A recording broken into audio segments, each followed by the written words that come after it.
How to buy SUPA bond token. So this token came under the symbol of SUPA. Now before we start, this is not financial advice. I'm not professional or economic expert. So before investing in any project that you find on my channel, please do your own research. And also there is a referral code down description. You can get free money rewards on crypto with the best referral code. Simply use the code below, fund your account and enjoy the benefits. Check them out in the description.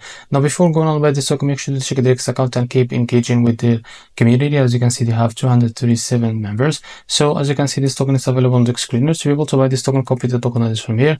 This token address is under the Solana network. Open your fetch manage for that. And now as you can see, click on swap here. Make sure I have enough Solana in your wallet. Now click here and paste the token address. So this is our token. Click on it. Now here type how much you want to buy. So here you will be able to see how much you receive. Now after that, select provider, for example Jupiter, and make sure to read all of this information here and click on swap, and you will be able to redirect to the Jupiter provider page to be able to buy this token. If you face any issue, go back to this page and switch the slip hash from here or custom it, because most of the issues came from the slip hash, and after that you can be able to buy this token without any issue. So this is how to buy SUPA token. If you found this very helpful, please like and subscribe. See you next video.